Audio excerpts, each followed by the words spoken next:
ಓಂ ಗುರುಭ್ಯೋ ನಮಃ. ನಾನು ಡಾಕ್ಟರ್ ಸಾರಿಕಾ ಎಸ್ ಗಂಗಾ. ಇವತ್ತು ಇನ್ನೊಂದು ವಚನ ವಿಶ್ಲೇಷಣೆಯೊಂದಿಗೆ ತಮ್ಮೆದುರಿಗೆ ಬಂದಿದ್ದೇನೆ. ನಿಂದಕರಿರಬೇಕು ಹಂದಿಯಂತೆ, ನಿಂದೆಗೆ ಮಂದಿಗೆ ಅಂಜಿ ಹೇಡಿಯಂತೆ ಬದುಕಬೇಡೆಂದ ನಮ್ಮ ಕಲಾ ಸಂಗಮನಾಥ. ನಿಂದಕರಿರಬೇಕು ಹಂದಿಯಂತೆ, ನಿಂದೆಗೆ ಮಂದಿಗೆ ಅಂಜಿ ಹೇಡಿಯಂತೆ ಬದುಕಬೇಡೆಂದ ನಮ್ಮ ಕಲಾ ಸಂಗಮನಾಥ.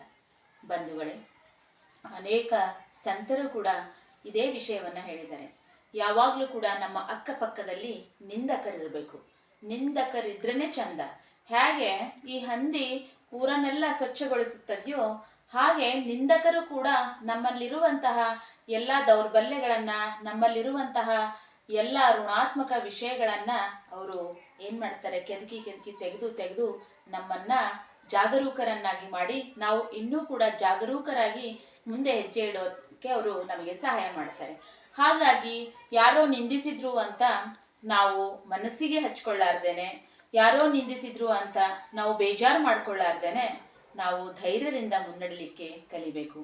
ಯಾರೋ ಅಂದರು, ಮಂದಿ ನನಗೆ ಹಿಂಗಂದ್ರು, ನನಗೆ ಹಂಗಂದ್ರು ಅಂತ ನಾವು ತಲೆ ಬಿಸಿ ಮಾಡ್ಕೊಳ್ಳಾರ್ದೇನೆ ನಾವು ಅವೆಲ್ಲವನ್ನ ಧನಾತ್ಮಕವಾಗಿ ತೆಗೆದುಕೊಂಡು ನಮ್ಮಲ್ಲಿ ಏನೇನು ದೋಷಗಳಿದ್ದಾವೆ ಅವುಗಳನ್ನು ಸರಿಪಡಿಸ್ಕೊಂಡು, ನಮ್ಮಲ್ಲಿ ದೋಷ ಇಲ್ಲದೇ ಇದ್ರೂ ಕೂಡ ಅವ್ರು ನಮಗೆ ನಿಂದಿಸ್ತಾರೆ ಅಂದರೆ ಅದನ್ನು ತಲೆ ಕೆಡಿಸ್ಕೊಳ್ಳದೆ ನಮಗೆ ನಮ್ಮ ಮನಸ್ಸಾಕ್ಷಿ ಏನು ಹೇಳುತ್ತೋ ಅದರ ಪ್ರಕಾರ ನಾವು ಧೈರ್ಯದಿಂದ ಮುನ್ನುಗ್ಗಬೇಕೆ ವಿನಃ ಹೇಡಿಯಂತೆ ನಾವು ಅವರಿವರ ಮಾತು ಕೇಳಿಕೊಂಡು ನಮ್ಮ ಕಾರ್ಯವನ್ನು ಅರ್ಧಕ್ಕೆ ನಿಲ್ಲಿಸಬಾರ್ದು ಬಂಧುಗಳೇ. ಇದಕ್ಕೆ ಒಂದು ಚಿಕ್ಕ ಉದಾಹರಣೆ ನಾನು ಹೇಳ್ತೀನಿ, ನಿಂದನೆ ಹೇಗೆ ಇರುತ್ತೆ ಅನ್ನೋದನ್ನು. ಒಂದ್ಸಲ ಒಬ್ಬ ವ್ಯಕ್ತಿ ಏನು ಮಾಡಿರ್ತಾನೆ, ಒಂದು ಕತ್ತೆಯನ್ನು ಖರೀದಿ ಮಾಡಿರ್ತಾನೆ. ಆ ಕತ್ತೆ ಖರೀದಿ ಮಾಡಿದ ನಂತರ ಆ ಕತ್ತೆಯನ್ನು ತೆಗೆದುಕೊಂಡು ಹೋಗ್ತಾ ಇರ್ತಾನೆ. ಆವಾಗ ಅಲ್ಲಿರೋರೆಲ್ಲ ನಗ್ತಾರೆ. ಏನು ಈ ಹುಚ್ಚಿದಾನೆ, ಕತ್ತೆ ಖರೀದಿ ಮಾಡಿದಾನೆ, ಅದ್ರ ಮೇಲೆ ಕುಳಿತುಕೊಂಡು ಹೋಗೋದು ಬಿಟ್ಟು ನೋಡು ಹುಚ್ಚರ ಥರ ನಡೆಸ್ಕೊಂಡು ಹೋಗ್ತಾ ಇದ್ದಾನೆ, ಅವನು ನಡೀತಾ ಇದ್ದಾನೆ, ಅದನ್ನು ನಡೆಸ್ತಾ ಇದ್ದಾನೆ ಅಂತ. ಅಯ್ಯೋ ಜನ ಹೀಗೆ ಅಂತ ಇದ್ದಾರಲ್ಲ ಅಂತ ಅವನೇನು ಮಾಡ್ತಾನೆ, ಕತ್ತೆ ಮೇಲೆ ಕುತ್ಕೊಂಡು ಹೋಗ್ತಾ ಇರ್ತಾನೆ. ಆವಾಗ ಒಂದಷ್ಟು ಮುಂದೆ ಹೋದ್ಮೇಲೆ ಮತ್ತೊಂದಷ್ಟು ಜನ ಮತ್ತೆ ನಗಕ್ಕೆ ಶುರು ಮಾಡ್ತಾರೆ.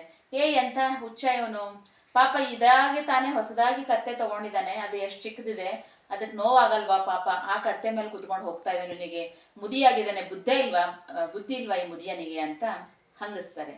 ಅಯ್ಯೋ ಹೌದಲ್ವಾ ಅಂತ ಮತ್ತೆ ಕತ್ತೆ ಮೇಲೆ ಇಳಿದು ಏನು ಮಾಡ್ತಾನೆ, ಆ ಕತ್ತೆಯನ್ನು ಹೆಗಲ ಮೇಲೆ ಹೊತ್ಕೊಂಡು ಹೋಗೋಕ್ಕೆ ಪ್ರಾರಂಭ ಮಾಡ್ತಾನೆ.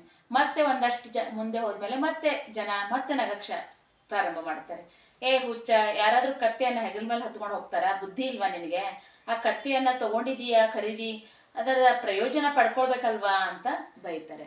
ಸೊ ಅವಾಗ ಅವನಿಗೆ ಅರಿವಾಗುತ್ತೆ, ಈ ಜನನೇ ಹೀಗೆ, ನಾನು ಕತ್ತೆ ಮೇಲೆ ಕೂತ್ರು ಅಂತಾರೆ, ಕತ್ತೆ ನಡ್ಸ್ಕೊಂಡು ಹೋದ್ರು ಅಂತಾರೆ, ಕತ್ತೆ ನನ್ನ ಹೆಗಲ ಮೇಲೆ ಕೂಟಿಸ್ಕೊಂಡ್ರು ಅಂತಾರೆ. ಸೊ ಇವ್ರ ಯಾರ ಮಾತು ನಾನು ಕೇಳಬಾರ್ದು, ನನಗೆ ಯಾವುದು ಸರಿ ಅನಿಸುತ್ತೆ ಅದನ್ನು ಮಾಡಬೇಕು ಅಂತ ಅವನು ನಿರ್ಧರಿಸ್ತಾರೆ ಬಂಧುಗಳೇ. ಸೊ ಹೀಗೆ ನಮ್ಮ ಸುತ್ತಲಿರುವಂತಹ ಜನ ನಿಂದನೆ ಮಾಡ್ತಿರ್ತಾರೆ, ಅವಮಾನಗಳನ್ನು ಮಾಡ್ತಿರ್ತಾರೆ. ಅವೆಲ್ಲವನ್ನು ಕೂಡ ನಾವು ಧನಾತ್ಮಕವಾಗಿ ತೆಗೆದುಕೊಂಡು ಯಾವುದು ಸರಿ ಅನಿಸುತ್ತೋ ಅದನ್ನು ಮಾಡಬೇಕು.